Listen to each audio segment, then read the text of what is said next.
ሰላም ጤና ይስጥልን የተወደዳችሁ የምናለሽ መቲ ፕሮግራማችን ተከታታዮች የዛሬው የምናለሽ መቲ ፕሮግራም አሁን ተጀምሯል። እንግዲህ በዛሬው የምናለሽ መቲ ፕሮግራም እኔና ባልደረባዬ ይድነቃቸው ከበደ በሀገራችን ባሉት ዋና ዋና ጉዳዮች ላይ ውይይት እናደርጋለን። በተለይ በሀገራችን ውስጥ ያለው የኢኮኖሚ ጉዳይ የበለጸገው ብልጽግና መንግስትና የደህየው ማህበረሰባችን ምንና ምን ናቸው የሚሉትን ነገሮች በደንብ የምንወያይበት ይሆናል። መታሰቢያ ገዘላ ነኝ፣ አብራችሁ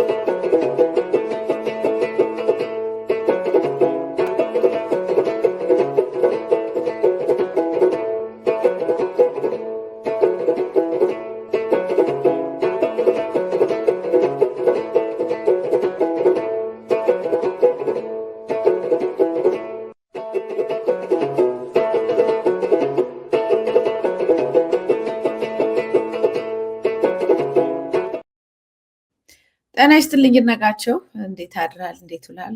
እንኳን አደረሰ። እንኳን አብሮ አደረሰን። ጤና ይስጥልን መትዬ፣ እንዴት ነሽ? ደህና ነሽ ወይ? ሁሉ መልካም? ሁሉ መልካም ነው ይመስገን። እንግዲህ ዛሬ የፋሲካን በዓል ሳምንት ነው ያለው። ለዛ ነው እንኳን አደረሰ ያልኩ። በእርግጥ አልፏል። ዛሬ 3ኛ ቀን ነው።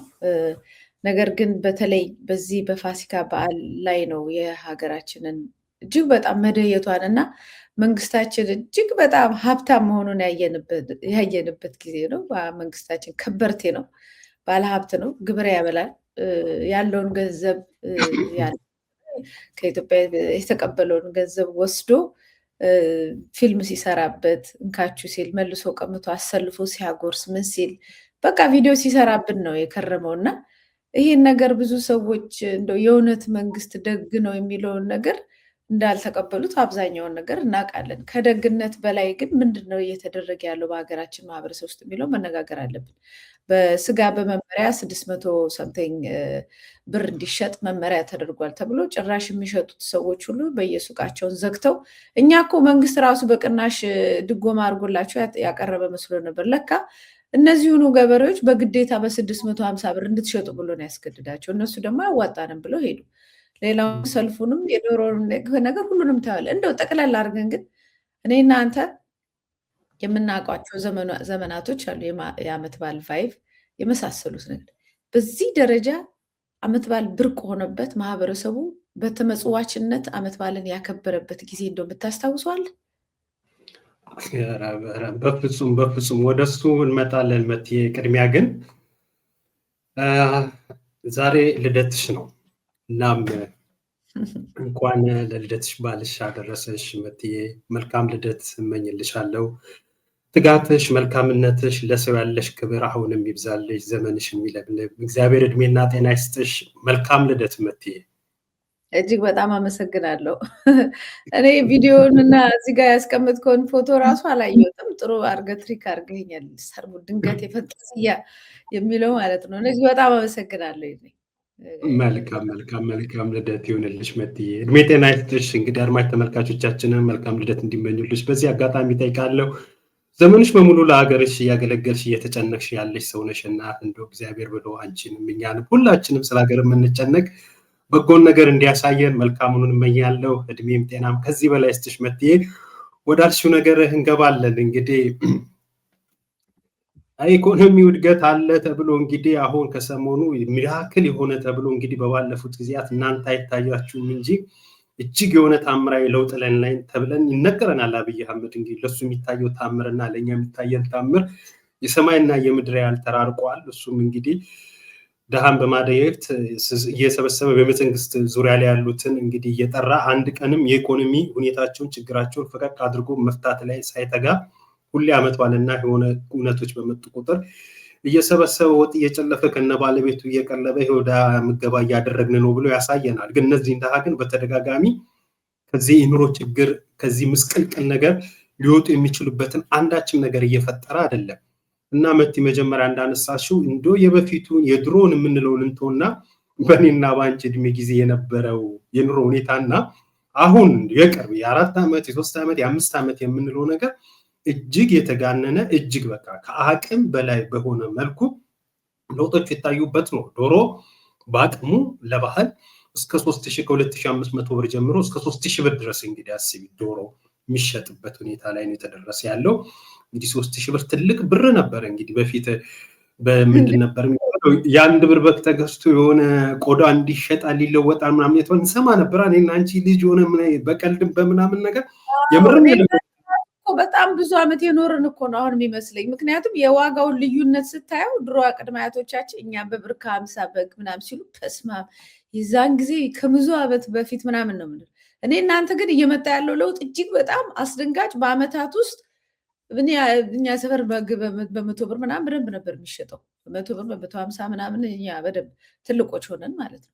ከዛ የዶሮ እንደዚህ በመቶዎች ቤት ምናምን በጣም ብርቅ ነው። በሺዎች ቤት በዚህ በአጭር ጊዜያት ውስጥ ልክ በመሀላችን 50 ዓመትና 60 ዓመት ያለፈ ነው የሚመስለው። አስረጀን ሁላ ዘመኑ ማለት ነው። እሱ እኮ ነው የምልሽ። እና አሁን አንዳንድ ሰው ኧረ እኔ እኮ በፊት እንዲህ ሲሸጥ እኮ እንዲያውቃለሁ ምናምን ስል ትንሽ በ5ም በምናምን እድሜ በልጣቸው የሆነ የእናቴን የአባቴን ኑሮ ምናምን የምነግራቸው ሁሉ ይመስላል። ኧረ ግድ የላችሁም የዛሬ እኮ 5-4 ዓመት ነው ይሄ ነገር የሆነው። ጭራሽ አንዳንዱ የዛሬ 2 ዓመት ነው ምናምን ስል ለማመን ሁሉ ይከብዳል። እና እኔ ቅድም እንዳልኩሽ ያኔ የሆነ በገዝተን ቆዳምን ላይ ስጋ በነፃ በላን ብሎ ሲዋውሩ አባት እናቶቻችን ልክ እንደዛኛም የማውራት አይነት ነገር እየሆነ ነው ያለው። የኑሮ ውድነቱ በጣም ከአቅም በላይ ነው የሆነው። ወደ ኋላማ አካባቢ አንዳንድ ቪዲዮቻችን አሉ የተዘጋጁ፣ እሱን እያየን እንትን እንላለን። ለመናገር ሁሉ እስኪቸግር ደረጃ የኑሮ ውድነቱ የህዝቡን ትከሻ እጅግ ባጎበጠ መልኩ ኢኮኖሚያዊ ለውጥ ባልታየበት ሁኔታ እያንዳንዱ ነገር አሁን ዳቦ ስንት ነው የምታስታውሽ? መቲ እንግዲህ አንቺ እስኪ ዳቦ እዛ ከሱቅ ምናምን ከዳቦ ቤት ከአባድር ከሸዋ ዳቦ የስሙን ያለ 50 ሳንቲም የስሙን ምናምን ያለው የነበረው እንግዲህ አሁን አስቢ በትንሹ 10 ብር እና 15 ብር ነው አንድ ዳቦ። ለዚህ ሱቅ ምናምን ስንላክ በስሙን በደንብ እንገዛ ነበረ። ከዛ አሁን ዳቦ አንድ ብርን በለው እሺ 10 ብር እንግዲህ በትንሹ 10 ብር ለዛው የሆነ ብን የሚል የሚበን ዳቦ ነው 10 ብር። እንግዲህ ስንዴ ትርፍ በትርፍ ሆነናል፣ አምርተናል፣ የስንዴ እንትን ሆነናል። ስንዴ በስንዴ ነን፣ በቃ ያላለው ነገር የለም። ኤክስፖርት ማድረግ ጀምረናል። ወደ ሀገር ውስጥ እንትን የምናስገባው ከእርዳታ ተላቀናል። በቃ ሀገሩ በሙሉ ስንዴ ነው እያሉ ሲያሳዩ ነበራል። ግን እኔና አንቺውን በምንነጋገርበት እንግዲህ ስንዴ አንዱ ለዳቦም ነው አይደል እንትን የሚለው። ግን ዳቦ በትንሹ አንድ ዳቦ 10 ብር ነው የሚሸጠው። ይሄ ትንሹ ነው የምነግርሽ። በትክክል የለም እሱም አይገኝም። እና ይሄ ትንሹን ነው የምልሽ። አንዳንድ ቦታ 15 ብር 20 ብር የሚሸጥበት ሁኔታ አለ። ከምንም በላይ ደግሞ ዳቦ ራሱ የሚጠፋበት ሁኔታ አለ። እና ይሄ ነገር የሩቅ አይደለ እንግዲህ እያልሽው ነው። በጣም የቅርብ ጊዜ የሆነ ለውጦች ነው እየታያሉ። እና አገዛዙ ለውጥ ላይ ነን፣ እድገት ላይ ነን ይላል። ይህ እድገት ግን በሰው ህይወት ላይ ሲለካ እዚህ ግባ የማይባል ጾሙን የሚያሳድር ለውጡ ግን ለገዢዎች እና በገዢዎቹ ዙሪያ ለሆኑና የገዢዎቹ ተጠቃሚ ለሆኑት ግን እንዳሉት ነው። በጣም ታምራዊ ለውጥ ላይ ናቸው እነሱ። አሁን አንድ ዳቦ በ10 ብር ገዝቶ መብላት ቸገረው እንደምልሽ ሁሉ ኢንሚሊየንስ መኪናውን እንደ ቀልድ አስፓልቱ ላይ ሽርብትን የሚሉ የጊዜው ተጠቃሚና ባለጊዜዎችና ጊዜው የኛ ነው ባዮች አሉ። በኢኮኖሚ በጣም የተጠቀሙ የሰማይና የምድር ያህል ለውጥ የታየበት አሁን እኔና አንቺ የምንለው የህዝብን አቤቱታ ለነሱ ምንድነው እንዲም ነገር ዳቦ በ10 ብር ምን እያሉ ነው ምናምን ሁሉ ሊሉን ሁሉ ይችላሉ። በቃ ምን የማያውቁት ሰዎች አሉ በዚህ ውስጥና የኑሮ ንጽጽሩ ለማውራት እንኳን በሚቸግር ደረጃ ላይ ነው ያለነው። መጥተህ ንጽጽሩን እንኳን አመጣኸው ድሬ ለምን መሰለ ይሄ ማህበረሰቡ በረሃብ እየማቀቀ ዳቦ ብርቅ ሆኖበት ተሰልፎ ረጅም ሰዓት ስጋ በስንት አንዴ ለምትመጣ አመት ባለች እሷን የየቀኑ ስጋ በሊታ አይደለም። ኦፍኮርስ በየቀኑ ሊበላ የሚችል የተወሰነ ይኖራል፣ ግን አነስተኛ ነው ፐርሰንቴጁ። ከዛ ውጭ ግን ሌላው ገንዘብ ሁሉ የት ነው ያለው የሀገራችን ገንዘብ የሚለውን ነገር ህዝቡ ማወቅ አለበት።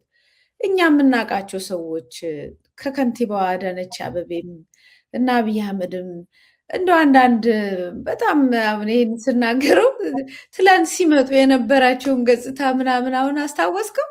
የነበራቸውን ገጽታ ባዶ እጃቸውን ምናምን ነገር ከመጡ በኋላ ዛሬ ህዝብ ላይ እንደዚህ ቁንን ብሎ እነሱ አጉራሽ ሰጪ ሌላውን ዝቅ ብሎ እንደ ቆሻሻ ወደ ታች እያዩ ይኸው እየሰጠው ነው። ይዘው ተሸክመው ነው እንደመጡት ሀብት እኛ እኮ እናውቃቸዋለን አይደል እንዴ? በጣም በምናውቀው ሌቭል በጣም ድሃ ሆነው ነው የመጡት። ሲመጡ ወይም አንድ ተራ ግለሰብ ሆኖ ነው ሀብት ይዞ አይደለም የመጡት።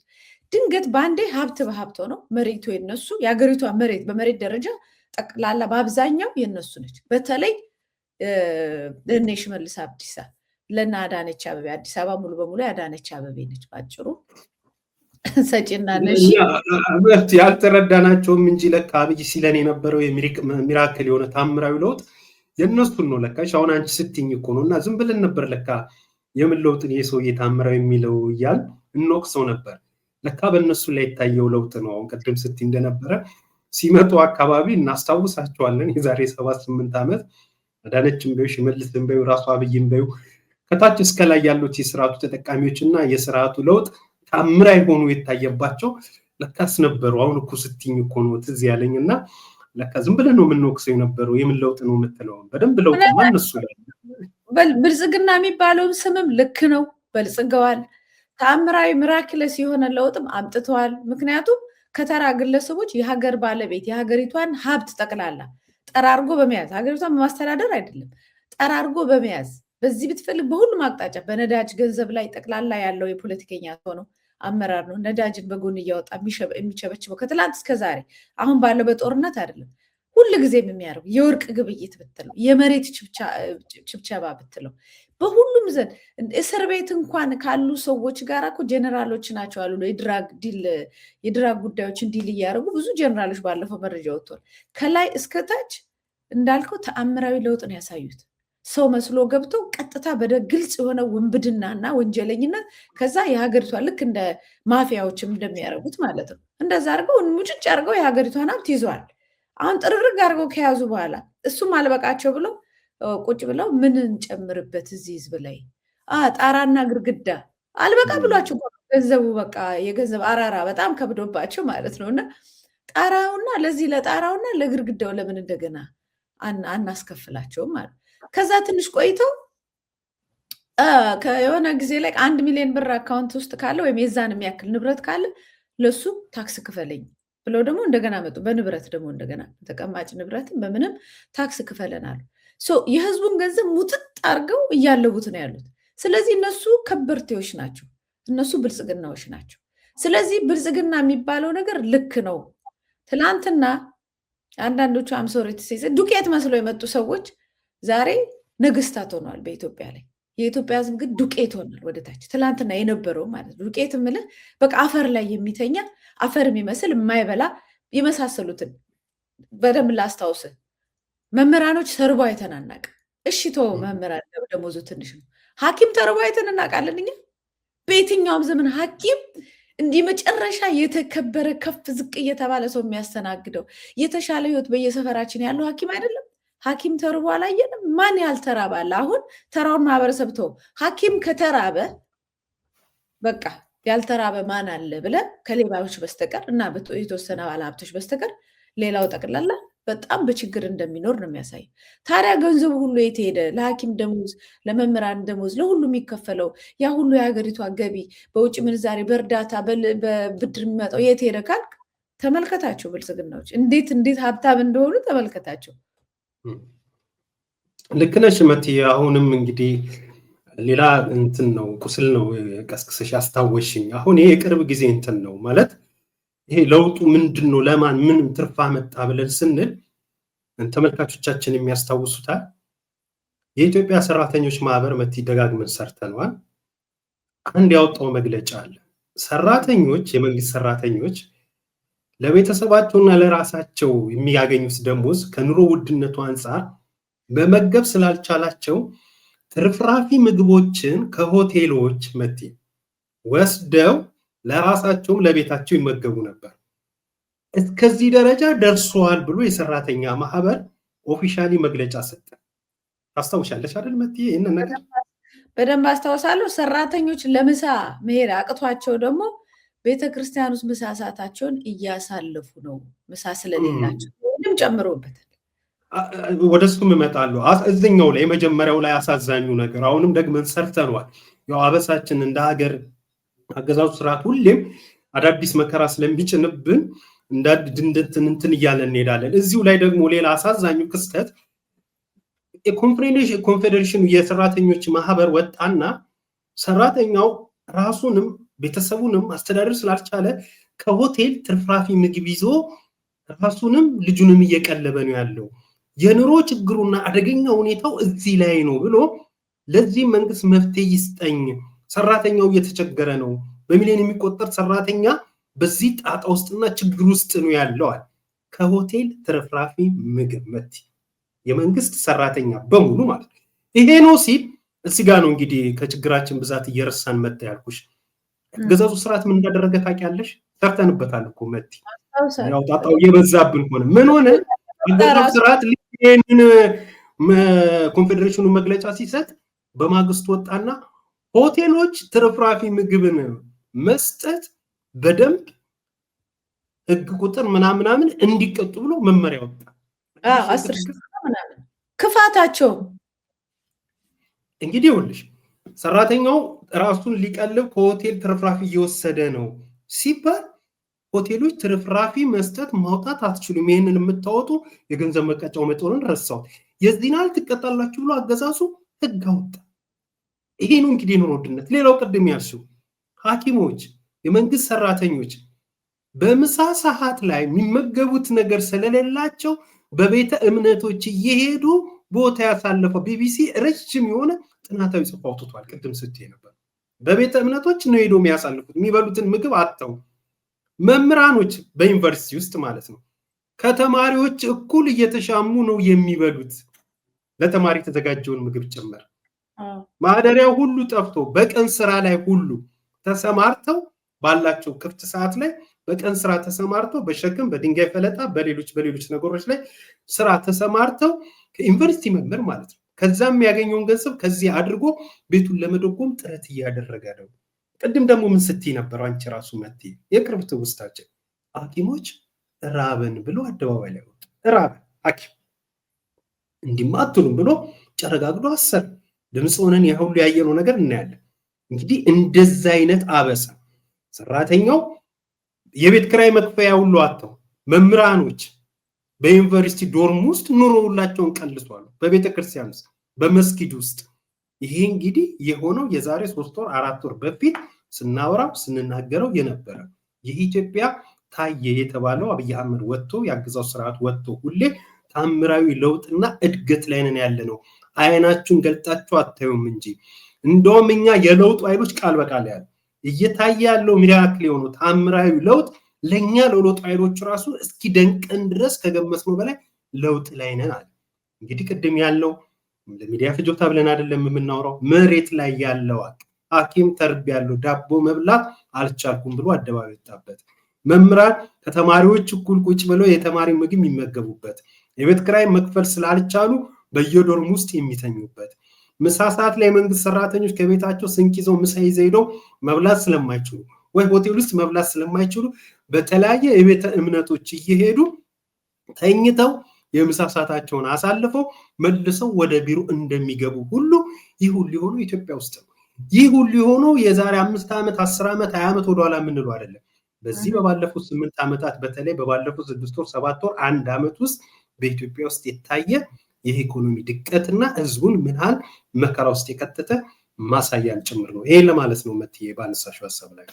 መልካም። ያው የህዝቡን ችግር በመሸፈን ነው ለማለፍ የሚሞከረው ያለው። አሁን ለምሳሌ የኢትዮጵያውን ያለው ነባር ህዝቡ ደህይቷል፣ እንዳለ ነጋዴውም ደህይቷል። ስለዚህ በመመሪያ እንዳልኩ በመመሪያ ይሄን ያህል ዋጋ አስጨምር፣ በጉልበት ይሄን ያህል ዋጋ አስቀነስን ብሎ ምንም አይነት እርዳታና ድጎማ ሳይደረግለት የተደረገው የስጋ ሽያጭም ብዙ ችግር ሆኗል። እንደሱም ሆኖ ግን በዚች ዓመት በዓል እንኳን ጠብቆ ስጋ ለመብላት የነበረውን ሰልፍ አንተ አዘጋጅተው ነበረ መሰለኝ። አንዴ ሰልፉን እንመልከት።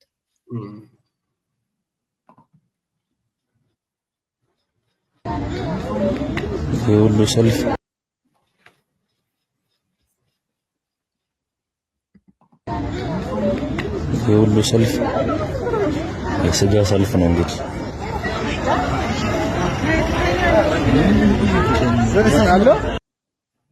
አሁን እንግዲህ 1 ኪሎ ወይ 2 ኪሎ ወይ ምናምን ለመግዛት ነው የሄዱሉ ሰው የምታየው። እኔ መቼም አንተም የአፍሪካ ሀገራትን አይተሃል ዞር ዞር ብለህ ስጋ እንዴት ብርቅ እንደሆነ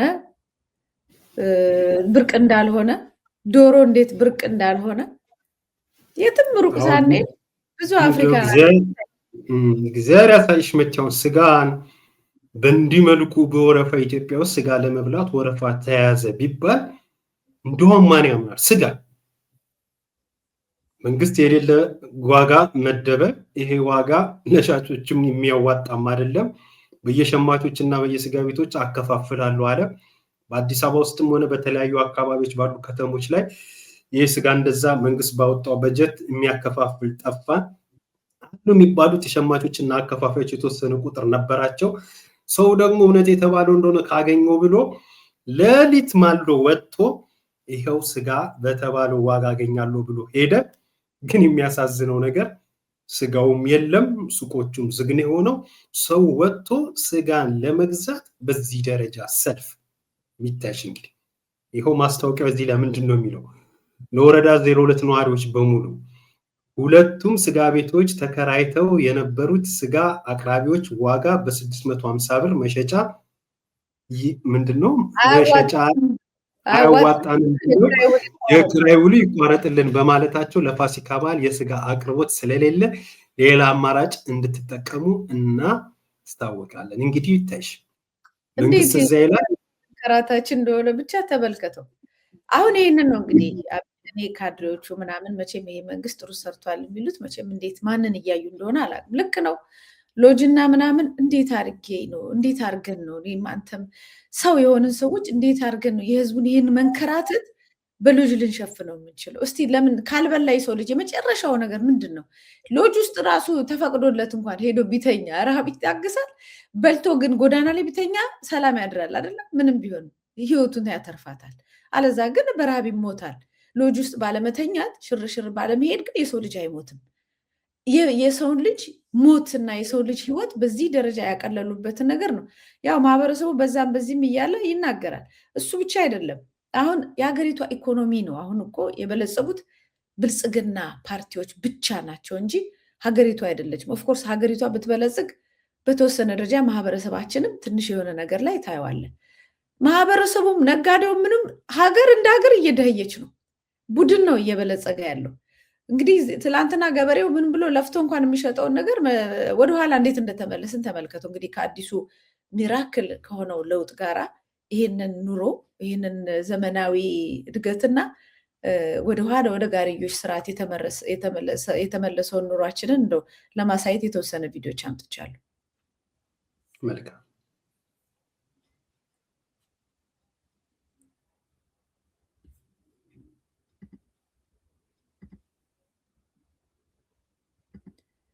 ድምፁ ለምን እንዳልሰራ አናውቅም።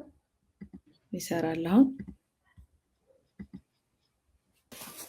አንድ ሰራተኛ 1500 ብር እየተከፈለ ተሰርቶ ደርሶ አንድ ኩንታል 10,000 ብር ተገዝቶ ማዳበሪያ ይሄን የመሰለ ዕቃ ደርሶ አድርሰን ነበር። ታዲያ ምን ያደርጋል? በምን እንጫ ነው? ላጋሮ ነበር የተቆረጠው።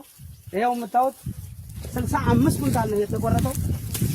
ይሄው መጫኛ ጠፍቶ ይሄንን አሁን በጋሪ ልንጭን ነው እየጀመረና ወደ ወልቅጤ ያዙረናል። በአያ ጋሪ 2 ጋሪ ያቀርበናል። ይሄው 4 ኩንታል ይጭናሉ። በዚህ ጭነን ወልቅጤ ልናደርስ ተመልከት። እንግዲህ የብልጽግና ነገር ይሄ ነው። እሱ ብቻ አይደለም። ኢትዮጵያ ሁሉ ነገር ኢምፖርት ነው የምታደርገው። እንደሚታወቀው አብዛኛው ነገር ነዳጅን ምንም ጨምሮ ከውጭ ነው የምታመጣው።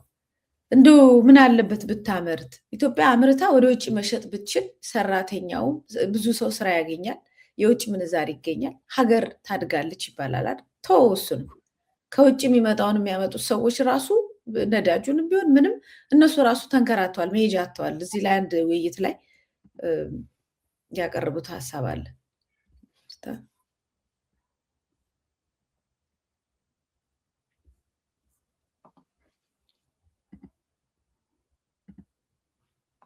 ባሉበት ሰዓት ለምንድን ነው እንደዚህ ረክሰን የምንታየው?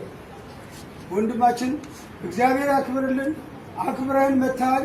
ነገም ከነገ ወዲያም ይሄ ነው ጥያቄያችን። ይሄንን ነገር የመንገዱ ነገር ተብሎ አልቋል። ቢያልቅም ሌላ አረንቋ አለብን። በደወሌም ያው ሆኗል፣ በጋላፊም ያው ሆኗል።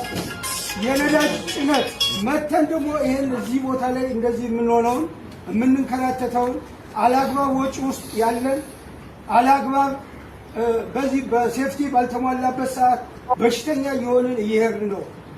እኛ ለትውልድስ እንዴት አድርገን ነው የምናስረክበው? እንዴት ሆኖ ነው ተረክቦ ይሄ ትውልድ መጪው ትውልድ እኛ እድሜያችንን ጨረስን። ይሄ ትውልድም እንደዚህ ነው ወይ የሚቀጥለው? እስከ መቼ ነው ይሄ የሚሆነው? የተከበሩ አምባሳደር እባክዎትን ሁሉንም ነገር መስራት ማድረግ ማናገር ይችላሉና ይሄን ነገር መንገዱ እስኪሰራ ድረስ የተባለው በብዛት ተሰርቶ ቀለም ተቀብቷል። ለምን እንደታገደ አይታወቅም። ግን አንድ ቦታ እንኳን በቀን 2-3 መኪና የሚፈርጥበት ንብረት የሚወድምበት የሀገሪቷ ሀብት ንብረት እኮ ነው ይዘነው የምንወጣው የምንገባው።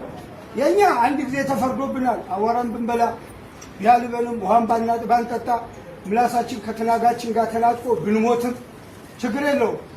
ግን የሀገሪቷን ንብረት እንኳን ባለ ንብረት እንደሌለው ሀገር አዛዥ እንደሌላት ሆና ተመልከት። ያው በተለያየ አጋጣሚ ያው እየመጡ በቦቴ ነዳጁንም ከውጭ የሚመጣውን ሁሉ ከጅቡቲም ከምንም የሚያመጡ ናቸው። እነሱ መስራት አልቻሉም። ስለዚህ ይሄ ነገር አሁን እየቀነሰ ነው። ከዛ ደግሞ የሆነ ሳለ ይቆማል። መንግስት ግን በልጽጓል፣ ሀብታም ሆኗል፣ ይንሸራሸራል። ራሱ መንግስት የሚጠቀማቸውን ነገሮች ሁሉ እኮ ናቸው እየመጡ በየመንገዱ ላይ የሚቀሩት። የዝርፊያውን የምንም አይደለም። መንገዱ ራሱ በደንብ አልተሰራም። በጣም ብዙ አደጋ ይደርስባቸዋል። እሱም ይቅር እሱም አሁን የለም እኮ ቦቴዎቹ አላመጣውልም እንጂ እንዳለ በየቦታው ቆመው ነው ያሉት። ሌላው በትራንስፖርት ዘርፍ ማህበረሰቡ እንዴት እየደህየ እንዴት እንደተማረ ለምን ረከስን እንደዚህ ነው የሚለው ሰውየው ቅድም። እኛ ለምን እንደዚህ ረከስንባችሁ? ለምን አልቆጠራችሁንም እንደሰው? እሺ እኛን ተውን። በውሃ ጥም እንትን ላይ ብንሆን በጣም ከባድ ፈተና ውስጥ እንዳሉ የሀገሪቷ ሀብትና ንብረት ባለቤት እንደሌለው የትም ነው የሚወድቀው እና እሱን እንኳን እንዴት አታስቡም ነው እያላቸው ያለው። እንግዲህ አንድ ነገር ልጨምርልህ። ፈጠራችሁ እችን ሀገር እያስተዳደራችሁ ያላችሁ ሰዎች አለመፈጠራችሁ እናንተም ልጆች አሏችሁ ከፌደራል መንግስት እስከ ከተማ መስተዳደር ድረስ። ኧረ እባካችሁ የት እንሂድ? ለምንድን ነው ፍትህ የማታሰጡ? የፍትህ ያለ እያለ ነው መድረሻ አጥተናል። እባካችሁ ይህንን ድሃ ማህበረሰብ ተመልከቱልን እባካችሁ። በልጆቻችን አምላክ ይዘናችኋል። እናንተም ልጆች ወልዳችኋል። በዚህ በሌባ ድርጅት ይሄው ስንት ዓመት ሙሉ እየተበላን ድራስ ተስፋችንም ወጣትነታችንም እያጣን እባካችሁ አሁንም እየሰማችሁ ያላችሁ የታክሲ የባለዳዳ ታክሲዎችን እንባ ተመልከቱ። ፍትህ ስጡን። ሌላ ምንም አንልም። ፍትህ አሰጡን። በቃ እየሰማን ያለነው ነገር በጣም ቅስም የሚሰብር ነገር ነው። ህልማችን ወጣትነታችንን በሙሉ ነው የተነጠቀን። እባካችሁ አሁንም ይኸው እንግዲህ በጣም ጥቂት ነው። ብዙ ማምጣት እንችላለን። ታውቃለህ፣ እልፍ ነው። ይሄ ነው በብዛት ጩኸቱ። እንደውም ፈርቶ ዝም ያለውን ትተ ነው ማለት ነው። በቃ የመጣው ይምጣ ብሎ የወጣው ነው። የኢትዮጵያ ህዝብ አሁን በድርጅት ደረጃ ነው ያመጣውልን። እዚህ ጋር ህዝብ ተሰልፎ ነው። በዚህ በኩል በማህበር ተደራጅተው ይሄንን የኢትዮጵያን እቃዎች የሚያጓጉዙ ሰዎች ናቸው። በጣም ለኢትዮጵያ አስፈላጊዎች ናቸው። እነዚህ ደግሞ የታክሲ ሹፌሮች ናቸው። እነዚህ ደግሞ እልፍ ናቸው። እንደምታውቀው የግለሰብ ችግር አይደለም ያመጣው። እዚህ ላይ ደግሞ የገበሬውን ነው እንግዲህ ገበሬው ነዳጅ ምናምን ያመላልሰው ትራንስፖርቱ ላይ እነዚህ ሁሉ የሚሰራው እያለቅን ነው፣ ተቸገርን፣ ችግራችን ፍቱልን አይደለም መሄጃ አጣን የሚልበት ሀገር ላይ ነው ያለው። እነሱ ደግሞ ምድሪቷ ጠባን ዳመና ላይ ነን እያሉ ነው ያሉት። ስለዚህ የኢትዮጵያ ህዝብ እውነት አሁን ሳር ምንድነው ስንደዶ ምናምን ይዘው የሚጨፍሩ ሰዎች ብልጽግና አምጥተናል የሚሉ ሰዎች እነዚህ ሰዎች አሁን ይመርጡና እንመረጣለን አልገባኝም እኔ። እና ማህበረሰቡ በደንብ ያለበትን ችግር እኛ እንድናስታውሱ አይፈልግም፣ አያስፈልገውም። እየኖረው ነው። እንደውም እኛ ብዙ ነን። ግን አሁን መጨረሻ ላይ እኮ ያየሽው ወጣትነታችን ህልማችን በቁማችን ጠፋ፣ አለቀን። አረ የምትሰሙ እንደው በልጆቻችሁ አንድ የቸገረው ሰው በምንስ ምሎ በምንስ አስምሎ በምንስ ተገዝቶ አስገዝቶ የሚጠይቅበትን ነገር ያጣው በትክክል የአብዛኛው የኢትዮጵያ ልመናና ሮሮ። አንዳንዴ የሆነ ውስጥሽ ካለው ነገር ለመግለጽ የምትቸገሩ ነገር አለ አይደል?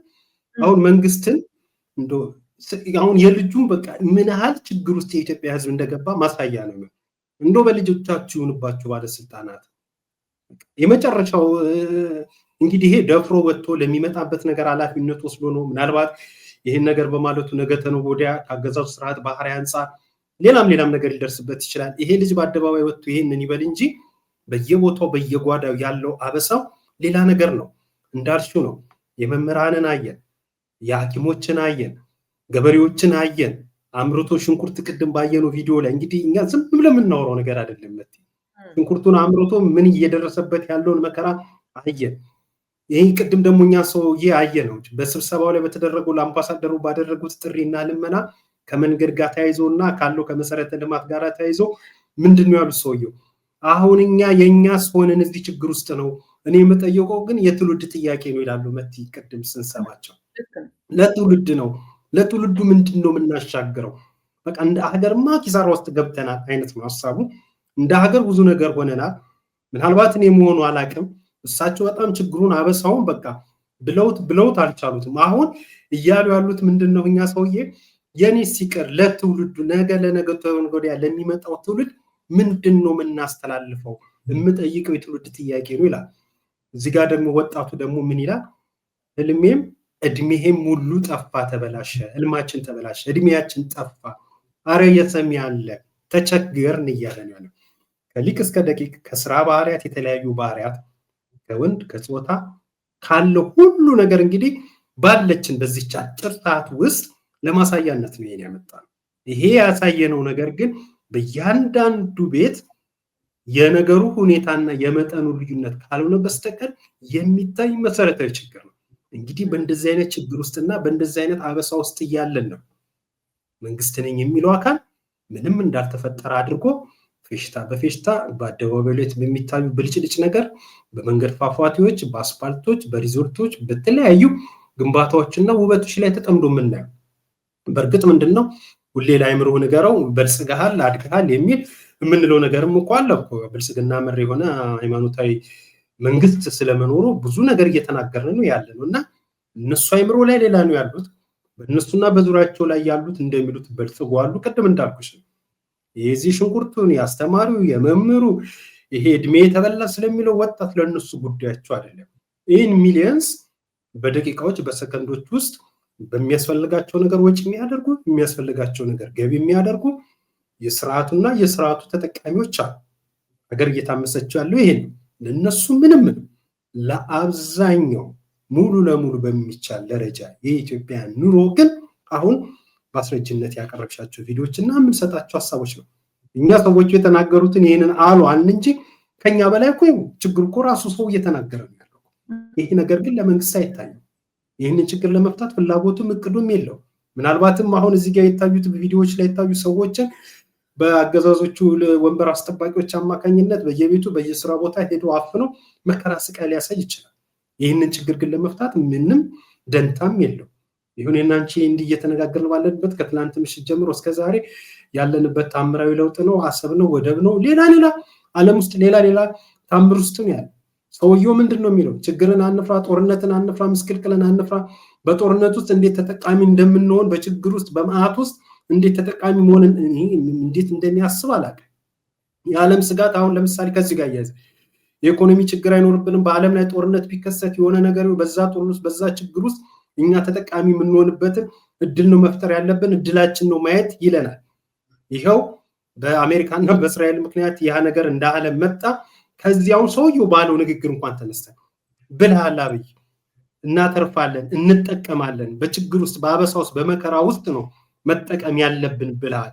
እሺ በዚህ ሁኔታ ውስጥ ምን ተጠቀምን ብትዩ፣ አይ በእግር መንገድ ሂዱ፣ ነዳጅ እንደዚህ ሆኗል፣ ሰሞኑ የሰጠውን አዋጅ ማለት ነው እንዲህ ማድረግ አትችሉ፣ ሰራተኛም ቢሆን ተቀንሳል፣ ቤት ቁጭ በል፣ በግዳጅ ዓመት ረፍት ተሰጥቷል፣ የሚደረግ ጉዞ የለም፣ ምን ጉዞ የለም፣ አቁም፣ ብቻ ዋናው ነዳጁ ምንድነው ለመከላከያ ለፖሊስና ለእንደዚህ በቅደም ተከተል ይሰጣል፣ በተቀረ ግን በእግር ሂድ፣ የሚገባም የለም የሚወጣም የለም ተብሎ ባለፈው በጋሪ ባህያ ተጭኖ ምናለሽ መቲ ላይ አቅርበነው ነበር። አይተሽዋል። ያው ሁሉ ትራንስፖርት ሲናል ይሄ ነው እንግዲህ መሬት ላይ ያለው አቅም። ግን ከችግር ውስጥ እንድናለን ይለናል። እንዲህ ሁኔታ ውስጥ ነን ያለነው። ልክ ነህ እንዴ? አሁንም እኮ እነዚህ አምራቾች ይሄ አሁን የሽንኩርቱን ያመጣውልህ የአቮካዶን ብታየው መንገድ ላይ ዘርግፈውታል። በቀደም እንደዚሁ እያየው ነበረ። ቲማቲም አምርተው ይኸው በቃ ከብት እየበላው ነው አለ። ስንት የለፋበትን እንትን ከብት እየበላው እንዴት አድርጌ ወስጄ ልሽጠው? በ5 ብር እና በ3 ብር እንኳን ልሽጠው ብል ማን መጥቶ ይገዛኛል? ማን መጥቶ እዚህ ድረስ ይገዛኛል እያለ አሁን በሂደት አሁን አዳዲስ ድሃዎች ደግሞ እየተፈጠሩ ነው ያሉት። አዳዲስ አምርቶ የሚያድረውን እያደህዩት ነው፣ እየከሰረ ነው። እሱ ብቻ አይደለም ከሱ ገዝቶ ቢበላውም ደግሞ ያም ነገር ይቆማል ማለት ነው። ወዴት ውስጥ እየከተቱ እንደሆነ አላውቅም። አንዳንድ ማህበረሰቡ በስነ ጽሁፍም በምንም የራሱን ነገር ይገልጻልና አንድ ምሳሌ ይዤ መጥቻለሁ። ድጋሚ መብራት ጠፍቶ ነው። ታዲያ ምን ያገናኝ መብራት? ዝም ብለሽ አበይን በመከራይ ምን ሆነሽ ነው ውጭ ወጥተሽ ቁጭ ያልሽው? ምግብ እየበላሁ ድጋሚ መብራት ጠፍቶ ነው። ታዲያ ምን ያገናኝ መብራት? ዝም ብለሽ አበይን በመከራይ ተገኘ ምግብ በግምት ልውራስ እንዴ? አየህ፣ ይሄ እንደ አስቂኝ ነው የሚታየው አይደል? አስቂኝ ግን አይደለም። ማሽላ እያረረ ያው ይፈካል እንደሚባለው እኮ ልክ ነው። በመከራች እንግዲህ የኢትዮጵያ ነባራዊ ሁኔታ ነው ሊያስቀምጡልን ይችላል። ባይኖር ይሄንን ፈጥረው ሊሉት አይችሉም። በመከራ የተገኘ ምግብ በመከራ ማይገኝበት ብዙ እንዳለ ሊያስቀምጡልን ወደዋል። ምናልባት ለምንድን ነው የኢትዮጵያን ሕዝብ በድህነት ያስቀምጡ? ለድሃ ለማህበረሰብ ለድህነት ያላቸው አመለካከት ምንድን ነው? ለማህበረሰብ ያላቸው ዋጋ ምንድን ነው የሚለው በተወሰነ ደረጃ የሚያሳየን አንድ የመጨረሻ ቪዲዮ እንደ መዝጊያ እናጫወትና የኖርማል የጤነኛ ማለት ደረጃውን የጠበቀ ኑሮ አይደለም እየኖሩ ያሉት። እዛ ውስጥም እያሉ ድሃ ናቸው። መጀመሪያ ላስተዋወቅ፣ ከዛ ውስጥም እያሉ እንደምታውቀው ሸገር ላይ ብዙ ኢትዮጵያውያን በብዙ ሺህ የሚቆጠሩ ኢትዮጵያውያን አፈናቅሎ ጎዳና ላይ የጣለ ሰው ነው። ከዛም በኋላ ያው ህጋዊ ድሃ ናቸው እንጂ በፊትም ድሃ ናቸው፣ አሁን ህጋዊ ድሃ ነው የሆኑት እንጂ ምናምን ብሎ የተሳለቀ ነው። ይሄ ሰው ለአዲስ አበባ ለመመረጥ ካምፔን እያደረገ ነው። ምን ያህል እንደናቁት ማህበረሰቡ፣ በተለይ አዲስ አበባን ህዝብ ምን ያህል እንደሚጠሉትና ለበቀል በደንብ በየቀኑ እንደዚህ ሰብስበው ለበቀል እንዴት አድርገው እንደሚዘጋጁበት ተመልከት። በዛ ደረጃ ንቆ እንግዲህ ወደ ሸገር ላይ ከአዲስ አበባ ከምንም የሚሄዱ ሰዎች ናቸው። ጠራርጎ ጎዳና ላይ ከጣለ በኋላ አዲስ አበባ ላይ ደግሞ አሁን ሊመጣ ነው። ምክንያቱም አዲስ አበባ ላይ ደግሞ ተጨማሪ ስራ እንዲሰራ ይፈልጋል ማለት ነው። ለማንኛውም ንግግሩ እንስማ። የኑሮ ሁኔታ የኖርማል የጤነኛ ማለት ደረጃውን የጠበቀ ኑሮ አይደለም እየኖሩ ያሉት። እዛ ውስጥም እያሉ ድሃ ናቸው። ሁለት ነገር ነው ያለው። እዛ ውስጥ ድሃ ኢሌጋል ናቸው። አሁን አትሊስት ሌጋል ናቸው። ድሃ ሆኖ ሌጋል ናቸው። ባሉበት ኖሮ አሁን ሌጋሊ ድሃ ናቸው። አይ እንደው በፊት ግን የነበሩት ኢሌጋል እንዳሉ። አሁን እነዚህን ሰዎች ቤቱን ለቃችሁ ውጡ ሲባል እንዳየነው ቤት ውስጥ እንዳሉ በላያቸው ላይ እየፈረሰባቸው አሉ። አንዳንዶቹም ልጆቻቸውን ትምህርት ቤት በላኩበት ልጆቹ ሳይመለሱ ቤታቸው ፈርሶ ያገኛሉ። ይሄ ሲደረግ እነዚህ ሰዎች ወዴት ይሄዳሉ ብላችሁ አስባችሁ ነው? እኛ ፍላጎታችን የህግ የበላይነትን ማስከበር ነው። የህግ የበላይነት ማስከበር ብቻ አይደለም፣ በማናቀው ምክንያት የተወሰደውን መሬት ወደ መሬት ባንክ ማስገባት ነው። እነሱ ትምህርት ቤት ሲሄዱ ምናምን የሚባለው ነገር ይሄ በተለያየ ዝም ብሎ የሚነሱ ስለሌለ ሳይሆን በተግባር ስላለ ነው ስለሚባል ነው። እኛ ስቴፑን ስለማንሳትም ስለምንችል ነው። ማሳያዎችን ማቅረብ ከቻል እሱን ማቅረብ የምንችልበት ጉዳይ ስለሆነ ነው። እነዚህ ነገሮች እንግዲህ ሊያስከትል የሚችለው ማህበራዊ ቀውስ ይጠፋቸዋል ብለን አናስብም። ኢኮኖሚያዊ ቀውስ አለው፣ ማህበራዊ ቀውስ አለው። ሰውን ከቤቱ አውጥተን ጎዳና ላይ ስናደርገው ሊከሰት የሚችለውን ችግር እናስባለን። አሁን የሚባለው ከተማ የሚገነባው ለማን ነው? ለሰው ነው የሚገነባው። ለማን ይገነባል? እያነሳን ያለን እሱና አሁን የሚገነባው ከተማ ለህዝብ ከሆነ የሚገነባው ከተማ ለነዋሪው ከሆነ እነዚህ ሰዎች የሌላ ሀገር ዜጎች አይደሉም። የሌላ ሀገር ዜጎችን እያስጠለልን ባለንበት ሁኔታ እነዚህኞቹን እየገፋን ለማን ነው እየሰራን ያለ ነው? እነዚህ ሰዎች ህገወጥ የተገነባ ቤት ነው፣ ግን የዚህ ሀገር ዜጋ ናቸው። የዚህ ሀገር ዜጋ ስለሆነ ህገወጥ የሚሆን የሚል የለም ይላል ሳይንስ። ህጋዊ ማድረግ ግን ይቻላል እኮ አይደለ? ህጋዊ ማድረግ ይቻላል። አሁን ከዚህ በፊት 2004 ላይ የወጣው የቪዛ አዋጅም ከዚያ በፊት በተለያየ መንገድ ይዞታቸውን የያዙ ሰዎች ወደ ህጋዊ መስመር ይመለሱ ብሎ ወደ ህጋዊ መንገድ ሂዷል። እነዚህ ሰዎች ወደ ህጋዊ መስመር እስኪገቡ ድረስ ደግሞ የሰብአዊ መብት ጉዳይ ነው፣ ሰው በህይወት የመኖር። አሁን እነዚህን ሰዎች እያወጣን የምንገፋበት ነገር ከምንሰራው የበለጠ ነው ችግሩ። ስለዚህ ሰዎቹን በሆነ ፍሬምወርክ ውስጥ አስቀምጦ የሚባለውን ከተማ ለመስራት ምናልባት ቅንነቱም ካለ እንደ ሀገር ማሰቡም ካለ ያንን ማድረግ የማይቻለው ለምንድን ነው? አዲስ አበባ ተወላጆች ህብረት የሚለው ገጻቸው ላይ ነው የደረሰብንን አንረሳውም ብለው ነው ያስቀመጡት። ሰውዬ እንደገና ምረጡኝ ብሎ እዚህ ደግሞ ልጥረጋችሁ ብሎ ሊመጣ አይደል አዲስ አበባ ላይ። ያው ሸገር ታውቃለህ፣ አዲስ አበባን የመዋጥ ሌላ ብዙ አጀንዳ አለው። አሁን በዚህ ኢንተርቪው ላይ በጣም ግልጽ የሚሆኑ ነገሮች አሉ። አንደኛ ለሰው አልመጡም፣ ለሰው ልጅ አልመጡም። ሁለተኛ ስለ ሰው ልጅ ምንም አይነት ፍላጎት የላቸውም። ሁለተኛ የኛ የሚሉት አለ፣ የኛ የሚሉት አለ። ለማን ነው የምትሰሩት ስለው ለሰው ነው የምንሰሩ። ሰውንማ ያው ዜጋ ናቸው፣ እሱንማ አውጥታችሁ ጣላቸው። አይ እነሱ ህገወጥ ናቸው። በቅርቡ ኦሮሚያ ክልል ላይ እንደዚህ አይነት አንዳንድ ቦታ ላይ ህጋዊ የማድረግ ስራ ጀምረናል እያሉ ነበር፣ ኦሮሚያ ክልል ላይ ማለት ነው። ስለዚህ ሰዎች ያልሆኑ ሰዎች አሉ ማለት ነው። ህግ ሰበብ የሚጣሉ ኢትዮጵያዊ ያልሆኑ። እኔ እንደገባውኝ ኢትዮጵያ ሰበታ ላይ ሰርቼ ነበር፣ የዛ አካባቢ ስልጤ ሰፈር የሚባለው እና ወጥተው ጎዳና ላይ ወድቀዋል ምናምን ላይ በላያቸው ላይ ነው ሄደው በዶዘር ምናምን አይቻለሁ። በደምብ ቪዲዮ ቀርጬ ያለው ተስተላልፏል። እና በወቅቱ የነበረውን ከንቲባ እንትን ስለው አያገባኝም አለ። ሰውነት የሚባለው ነገር ዜግነትስ ርኅራኄ እሱን የሰብአዊ መብት ምናምን እንደዚህ ሌሎች ድርጅቶች አሉ፣ እሱን ይስሩ። እኔ ጠርጌ ማንሳትና መሬቱን በደንብ አድርጌ ልጠቀምበት ነው። የመሬት ፍላጎት ነው እዚህ መንግስት ላይ ያለው። መሬቱን መሰብሰብ፣ ሀብት ማድረግ፣ ሀብቱን መሰብሰብ፣ ለራሱ ለቡድን ማድረግ፣ ሌላውን ህዝብ መጣል የሚለውን ስራዬ ብለው እንደው ለምን እንደመጡ በደንብ የሚያስቀምጥ ነው። አሁን ብዙ ጊዜ እኛ ችግር ውስጥ የምንገባው ለሀገር የመጡ ስለመሰለኝ፣ እኔ ግን ለሀገር አይደለም የመጡት። የሆነ ቡድን አላቸው እናውቃለን። ከዛ ውጭ ግን ለዝርፊያ የመጡ ሰዎች እንደሆኑ ብቻ ነው የሚታየኝ። ምናልባት ማጠቃለያን አያይዘ አክልበት። አሁን እንግዲህ ይሄው ነው የምንለው ነገር ዜጋው ሰው ሴት ይሁን ሲለው ጋዜጠኛው አይኛ ዋናው ዓላማችን መሬቱን ወደ መሬት ባንክ መመለስና ህጋዊ ማድረግ ነው። ስለሰው ግድ የላቸውም። በቃ ይሄ ነው ትልቁ ነገራቸው ማለት ነው። ጋዜጠኛው ሊሞግት ይሞክራል፣ የህሊና ተጠያቂነትን ሊያመጣ ይችላል። ሰው እኮ ነው በገዛ ሀገሩ ሌላውን እያስጠለለች ያለች ሀገር የምትባል እንዴት የገዛ ህዝቧን እንዲህ ልታደርግ ትችላለች? ተማሪ ህፃናቶች ምናምን ከትምህርት ገበታቸው ተበትኖ ሜዳ ላይ ቀርተዋል።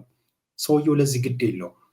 ጭራሽ ምን አለ ድህነትን ከፈለ። እንደውም በፊት ዝም ብሎ ድሃ ነበሩ፣ አሁን ህጋዊ ድሃ አደረግናቸው። እንግዲህ ዞረን ብንጠይቅ ህጋዊ ድሃ የሆኑ ትንሽ አደረጋችሁ፣ ቀጥሎስ ምን አደረጋችሁ ብትይ መልስ የለም። በዚህ ደረጃ ነው ህዝቡ ላይ የሚሳለቁበት። ምንም የያዣ መጨበጫ በሌለው ነገር ነው እንደዚህ የሚሉት። ይባስ ብሎ ደግሞ እንዲህ አይነት ሰውዬ ደግሞ መጥቶ መልሶ ከተማው ላይ በእርግጥ ይህ ሰውዬ ካልሆን ካደረገውን ባልተናነሰ ብዙዎቹ እንደዚህ ነውረኛ የሆኑ ሽመኞች ነው ብለው ከተማው ላይ ደግሞ መጥተው ካልተመረጠን ይላል። እና ይሄ ህዝቡ ዳኝነት ሊሰጥ ይገባል።